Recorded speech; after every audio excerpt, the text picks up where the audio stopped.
Hey guys, welcome to another episode here at bringspark.com. Today I have a very exciting guest with me. His name is Steve Sisler. I heard of him first through Jordan Harbinger, who did a show with us a few weeks ago. And I listened to a podcast that Steve did, and I was blown away by some of the insights he had into, the nature of personality and communication and all this stuff that goes into so many areas of our life, whether it's your personal life, your professional life, your relationships, whatever it is. So I emailed Steve, and I was really happy when he replied and said that he would like to come on this show. And we're going to spend some time exploring what he does, because he has a profession that not a lot of people do, and especially not as well as this guy does. He's done this for over 10 years, I believe, in 18 different countries.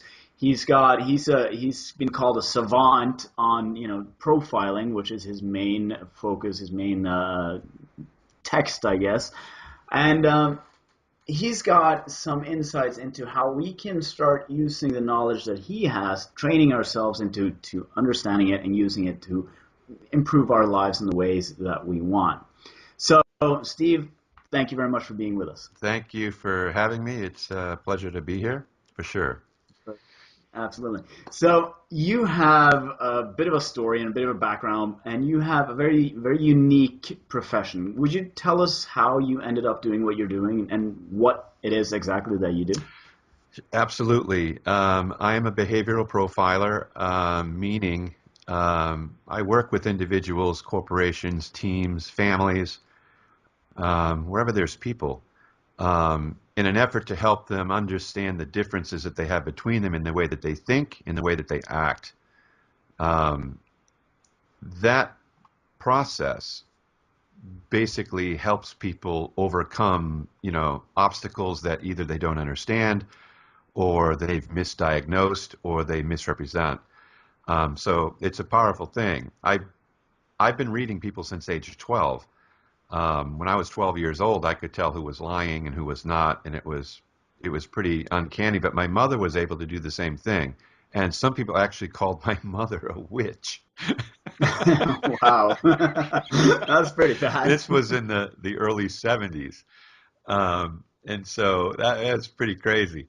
But anyway, I've been called a seer, a prophet, but in all reality, it's basically inability to watch people's behaviors, mannerisms, and the way they do things and figure out, I think largely in a statistical way, the odds of this person being this kind of a person are slim to none because of those behaviors, or really high because of those behaviors. So as I got older, I ended up going into college for psychology, ended up actually going to seminary, and because I loved the study of the ancient texts. And that led to some other things. I ended up starting my own business in the late 80s, which had nothing to do with personality.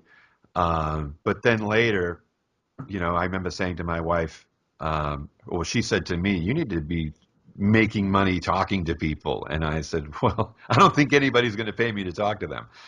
That was over 10 years ago. But in 2005, I launched the Behavioral Resource Group, and it quickly sped to the top very quickly. Within 7 months of starting it, I had more work than I knew what to do with, and it's been on the upswing ever since. And now we're in 18 countries, really, helping people understand why they're wired the way they are or how they're wired. So it's been an interesting ride, because I don't have a university degree in psychology. I think I have a degree in intuition, and I'm now working with some of the top, people in the field, and writing my own assessments at this point, just based upon my general intuition, which seems to be spot on most of the time. Right, and you work like you have a group and that do the same things that you do.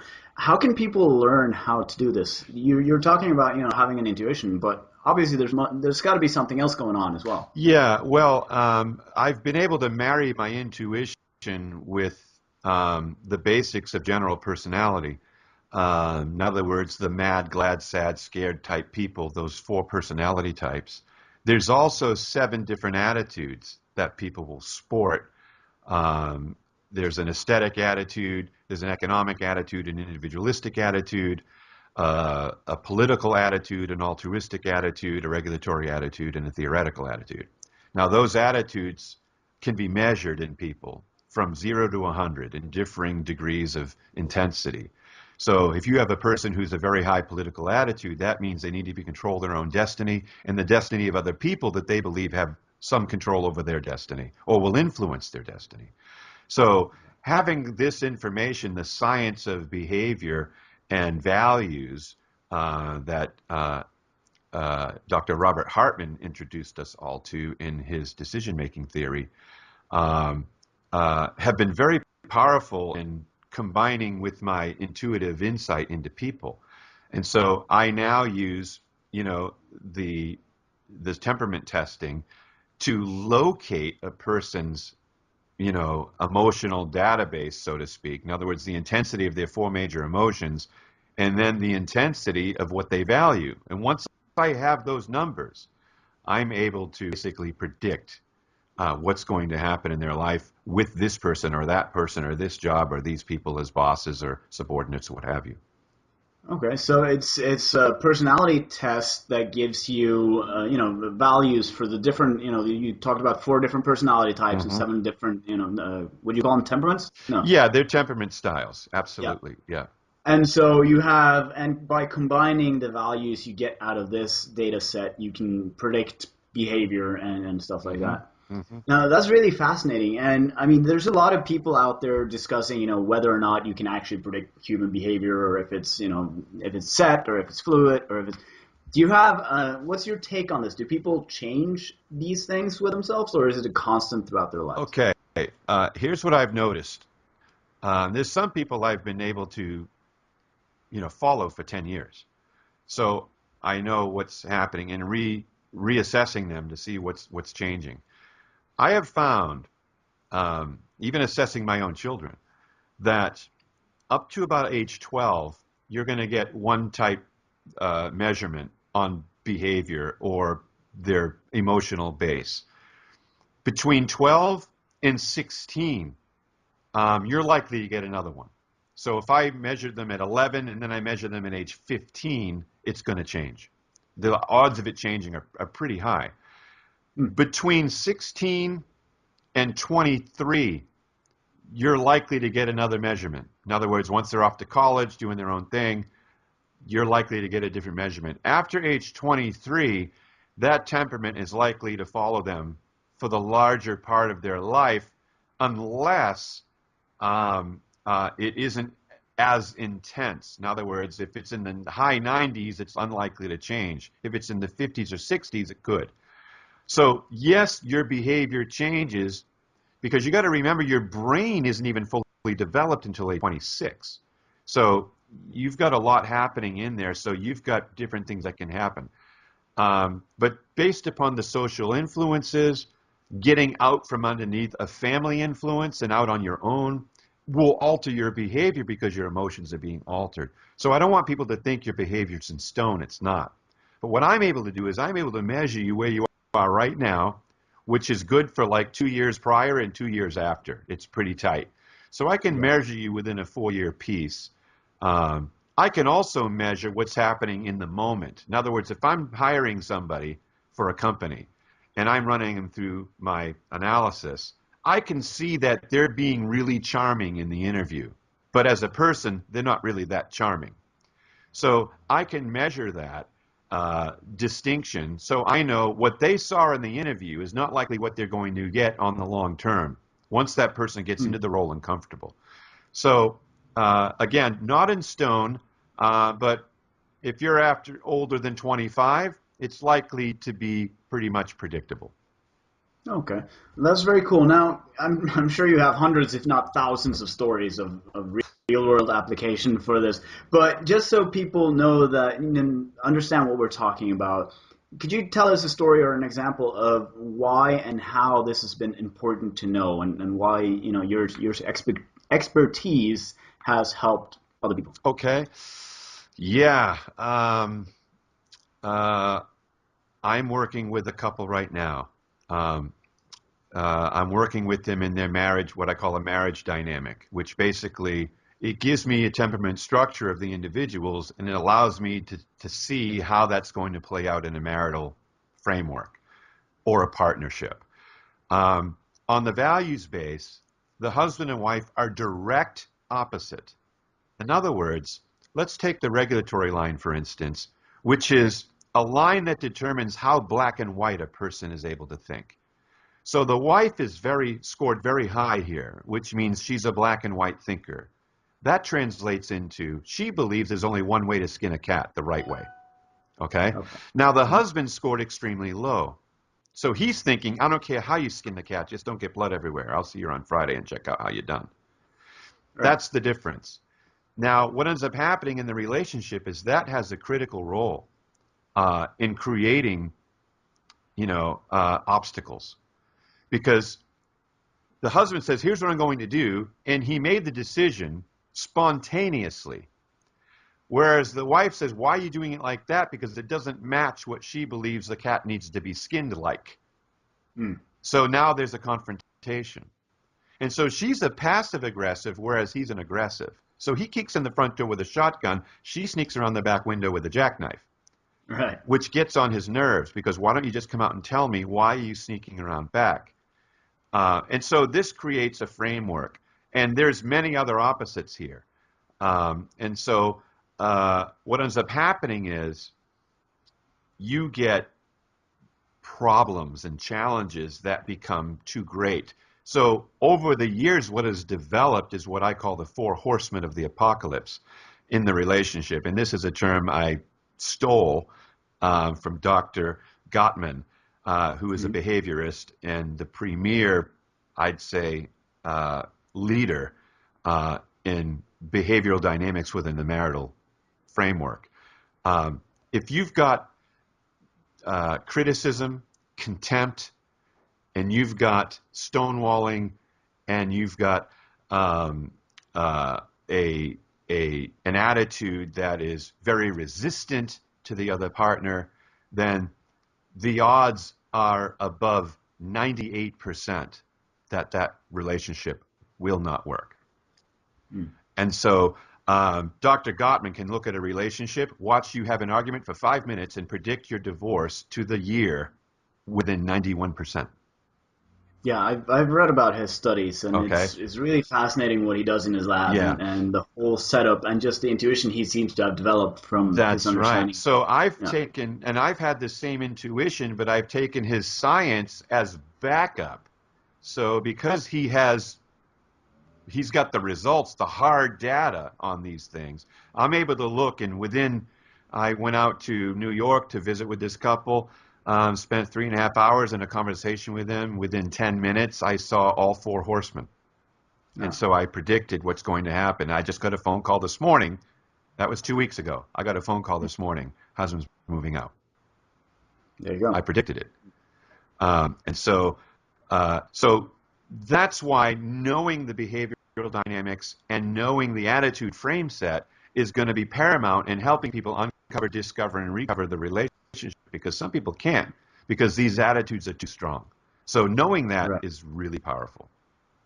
Yeah, I can imagine. Now, there's a lot of people out there who characterize themselves as, that they say that they know people, they understand people, but they couldn't explain it, and a lot, put to the test. A lot of them are mostly just guessing. And then there are the other people who just say they can't understand people that make no sense to them and seem completely random.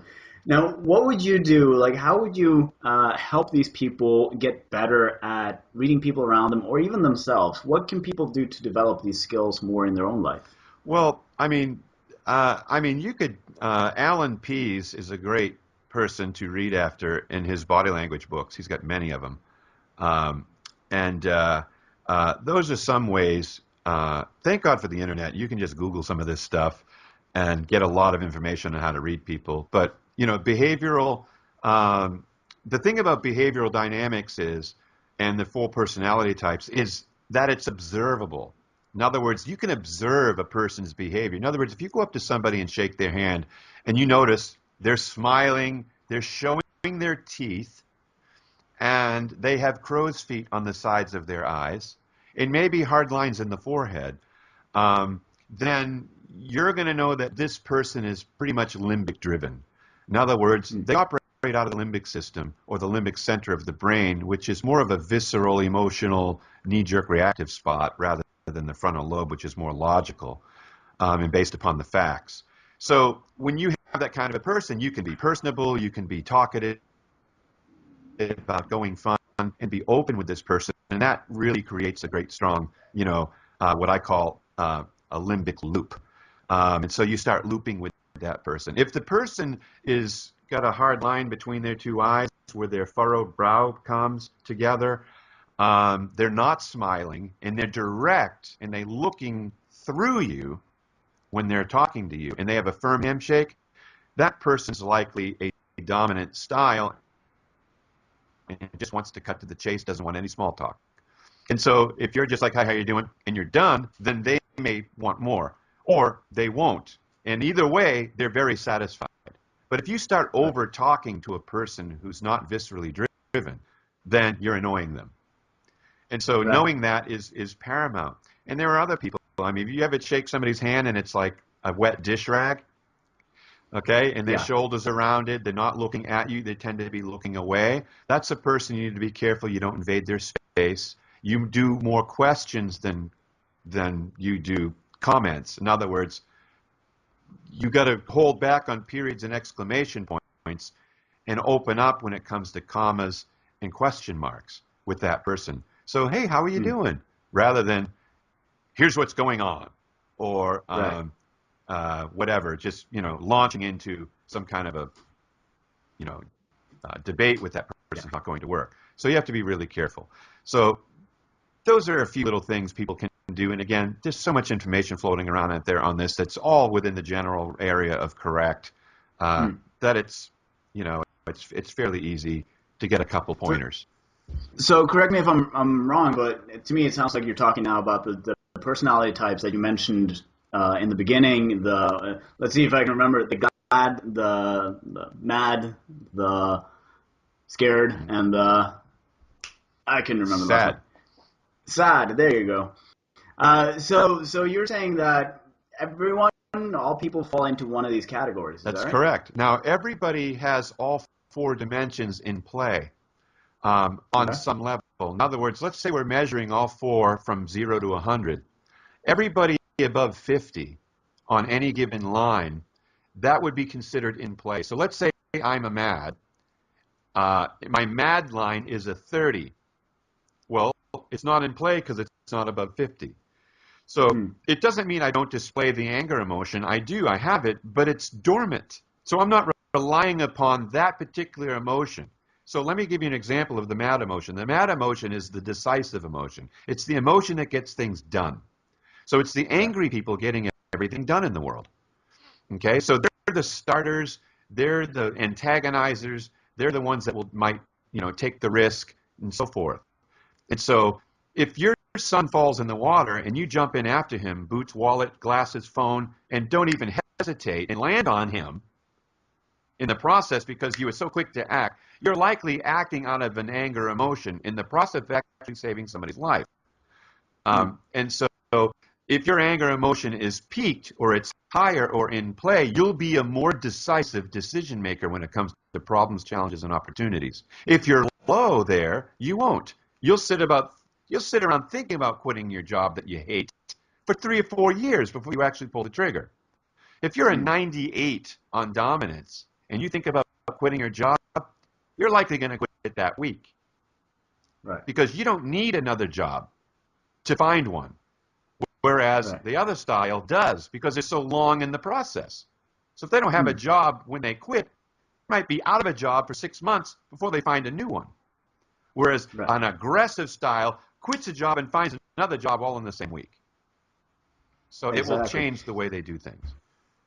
Yeah, it sounds sounds like it. And you also mentioned the different ways of communicating with these people, using more commas with the scare types, and so could you take some time to discuss that? Because I can only imagine that a lot of people who are listening are thinking the same thing I'm doing. That I know how to communicate. I work with communication. And I talk a lot about the different styles of communication that people have. But when you start recognizing either of these personality types in your life and the people around your colleagues or whatnot, how can you use that knowledge to communicate better to get the results that you want? Right. Well, let's say you're a manager and you're dealing with a subordinate that's done something wrong for the third time. Okay? So a dominant manager that's more logic driven and less fear based may approach that person like, Sally, I told you, da da da da da da da. Like, I've seen it. That happens. Right. If Sally is a introvert and Sally is a passive style and Sally has a hard time looking at you when you're talking to her and Sally's very quiet, it would be better go to Sally and say, Sally, have we talked about this yet? Okay. So you're Question mark. including her in the conversation. You're inviting her into the conversation and giving her an opportunity to state her case. But if you come in an attack mode and as an accusatory fashion, Sally shuts down. So Right. Sally, here's the difference. The aggressive style doesn't play dead when the bear comes into the campsite. They wait Right. for the bear to get close enough so they can jam a stick through its eye or something like that. Whereas the other style, the passive style, will play dead and hope the bear just goes away. So when leaders attack passive styles in an effort to get information or to change the way they're doing something, whatever, that person emotionally covers their head and waits for it to go away. But they are unable to open up and respond.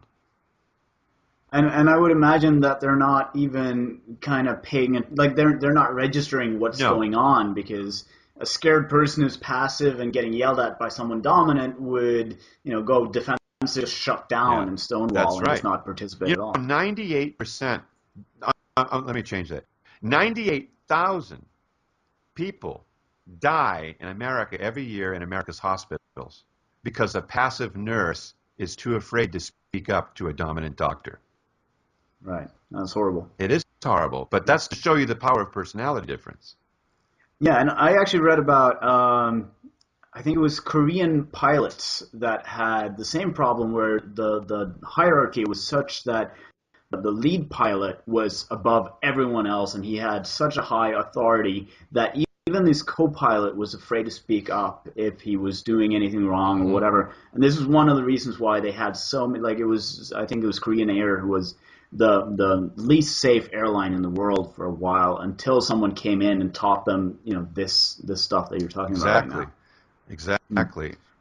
So, I mean, what you just described, inviting people into the conversation, that's conflict mediation or prevention 101. Is there ever a time where the opposite is true, where you want to be, a little bit firmer Sure. and more direct? I mean, you can be firm with firm styles. You can be, in other words, there are certain people that are what we call self-correcting.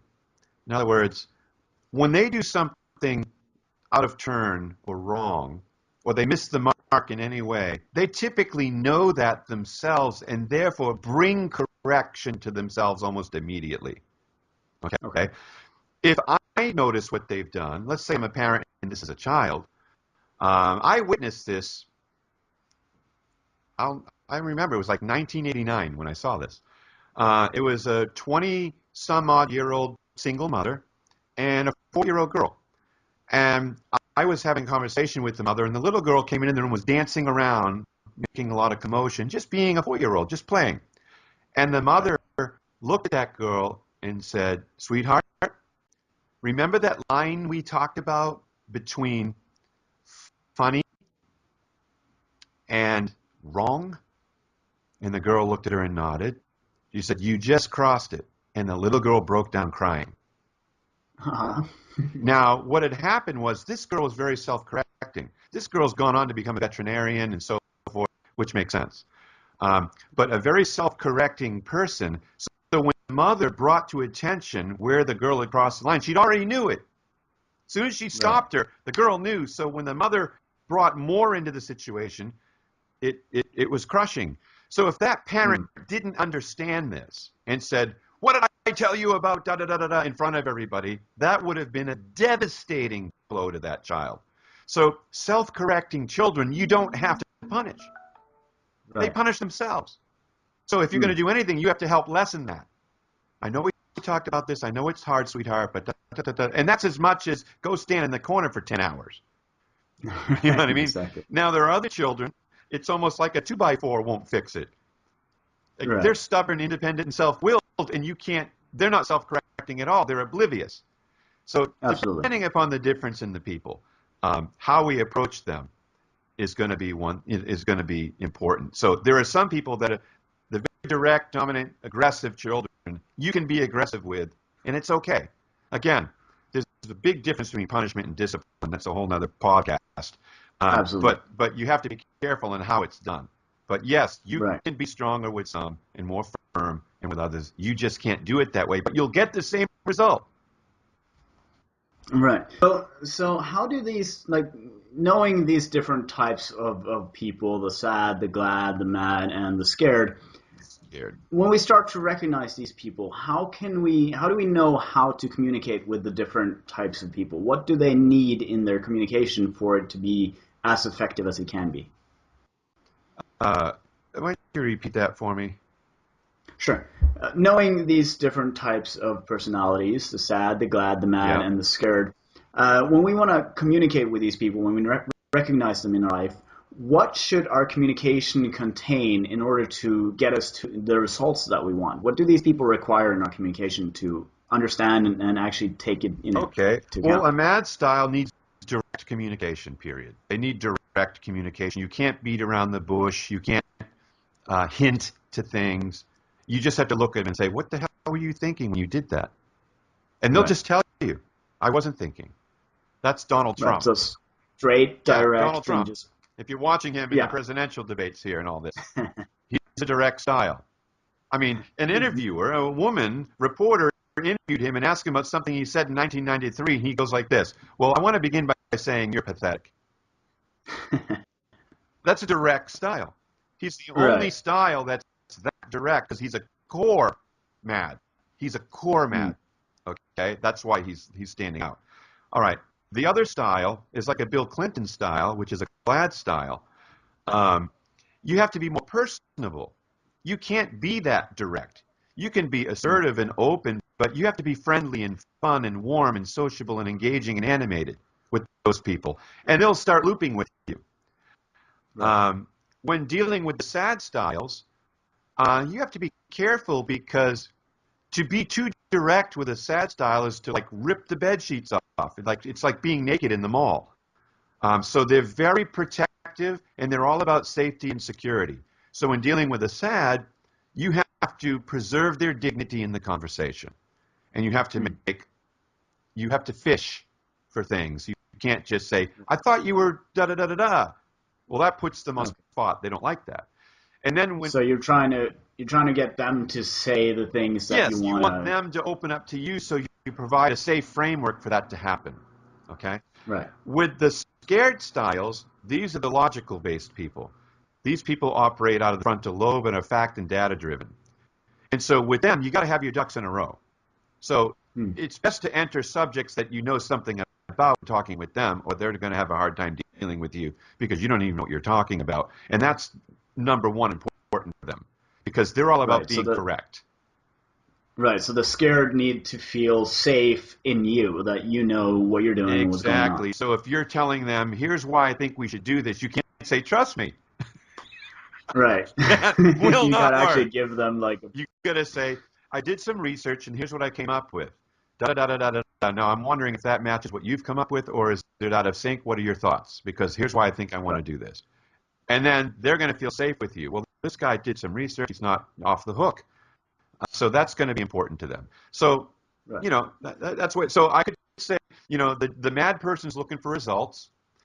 The glad person's looking for relationship. The sad person's looking for safety. and the scared person's looking for information. There you go. That makes perfect sense too. It feels very intuitive when you say it like that. Yeah, and that's how it works. Right. So I imagine that, this must be, well, I don't know what must be like, but having these skills and having this intuition must influence your personal life as well. I mean, just going to a party or meeting someone in a meeting, whatever. How do you talk to people about this? How do you present this skill, or don't you? I don't say anything normally, um, but yes, it's not something you turn on and off. It's something that just is. And so I was out to eat with somebody one time, and they made a comment to the waitress about the soup. And the way they did it and the way she reacted, I knew her style immediately. And I told him she'll never be back to this table. And they said, "Oh, you're crazy." Well, guess what?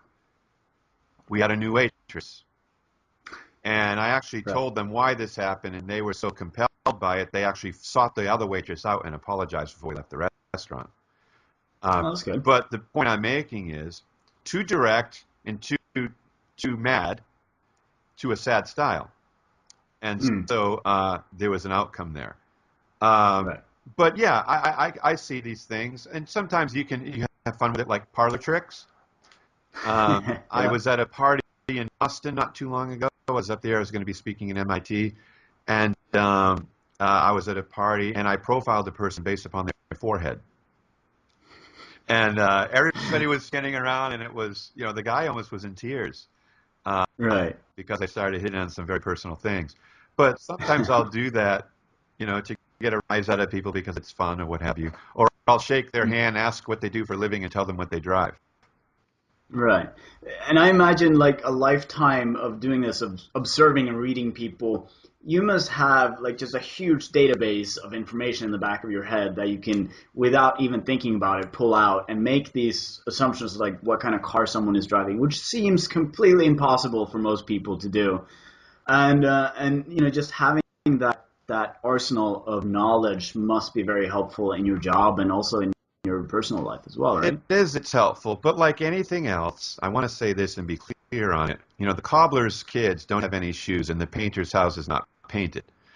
Right. In my life, I have the same issues everybody else deals with, and I'm not nipping them all in the bud perfectly.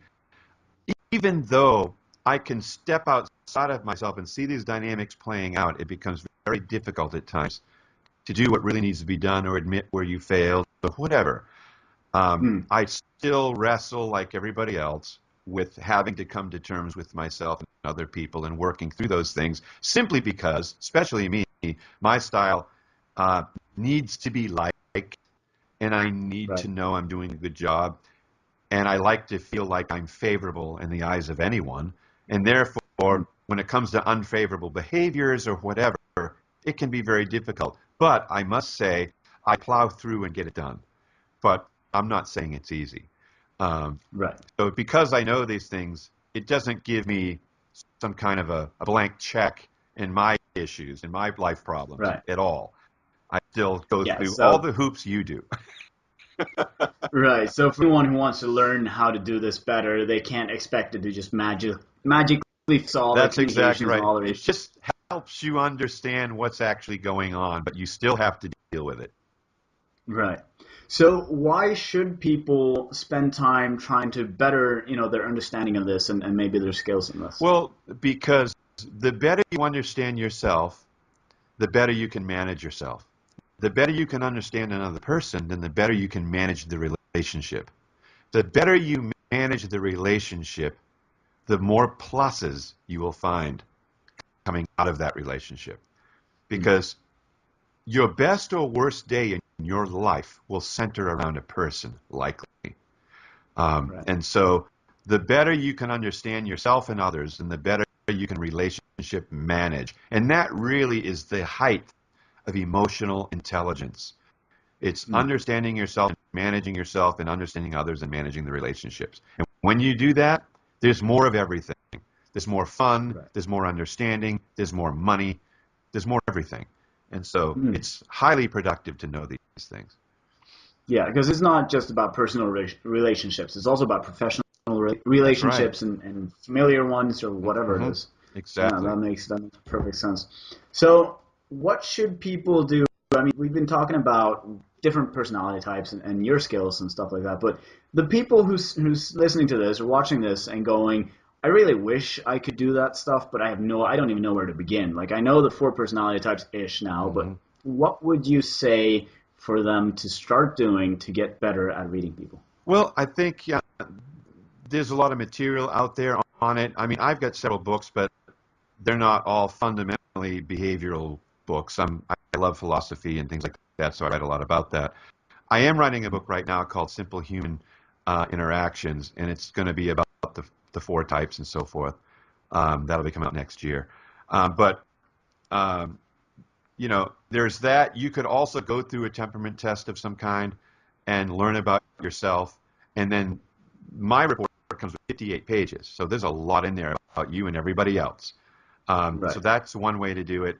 Um, but yeah, I mean, there's plenty of material out there um, by uh, good, strong behavior enthusiasts that Mm. have had a lot of history with reading and understanding people that you can get a hold of. But anyway, that's really a quick way to do that. Um, Yeah, so basically sit down and expand your knowledge in the area yeah, and start, yeah. You noticing got in to your own self, life. yeah, Right. just self-teach. Just you can get some books. There's Doc Goldman, Daniel Goldman on emotional intelligence. It's a wonderful book. Um, Alan Pease has a lot of personality books out there. Bill Bonstetter, The Language of Behavior. That's a very good book. It's a little expensive. It's like $125. Oh, Um, but it's probably the the book ebook. on the four types. Yeah. Very cool. And obviously you have a website as well, Hmm. which we'll link to under the video so people can go check that Yeah. out if they Yeah. want. Now, is there anything that you want to leave us with? Because we're going to start rounding off now very soon. Is there anything that you want to leave people with? Because I know a lot of people get a little caught up in either their lack of knowledge or their paranoia that they need to know these things that might be difficult. How can we lower the bar for this? How can we make it safe and simple for the scare types to know how to deal with this stuff? Well, yeah, that's a good point you're bringing up. Uh, it's not the end of the world if you don't know. It is helpful if you do. Um, Most people go through life successfully without knowing any of this. Um, but I would say, if you have an interest in it, the people that have an interest in bettering the relationships they have, whether they're familial or work related, um, will tend to go after the information. I mean, even King Solomon said, knowledge comes easy to the discerning, and the discerning heart seeks knowledge. So people that have an intuitive side to them will seek out information that will help them become better at it. Hmm. There are those people that won't. So it almost falls into the category of what you don't know won't hurt you. And so Right. if you don't know you're lacking it, then you don't know what you don't know. It's what we call uh, Fair enough. it's what we call uh, unconscious incompetence based upon Yeah, Maslow's exactly. competency hierarchy. Um, but the people, that are going to move forward here are, consciously incompetent. In other words, they know that there's things they don't have and that they need. And I would Right. say, uh, you know, do a little exploring on it and find some things out. You don't need to know a lot. You just need to know a little. All you need to know is these types I have to be careful with, and these types I don't. And Right. so when approaching in conversation, you just make those subtle changes, and it can Hmm. open up a whole new world. That sounds perfect and sounds like a perfect place to round off. Thank you very much for being on here. Is there anywhere except for your website people should go to find more information about you and what you do? Where can they get your books? You type in my name, Steven Sisler, in Amazon. I have my own page, so it'll Okay. come right up. Very cool. Yeah, Perfect. Well, thank you very much for taking the time to talk to us. I love this interview, and I'm sure our viewers will too. So, yeah, thanks for your time. you're very welcome. Thank you.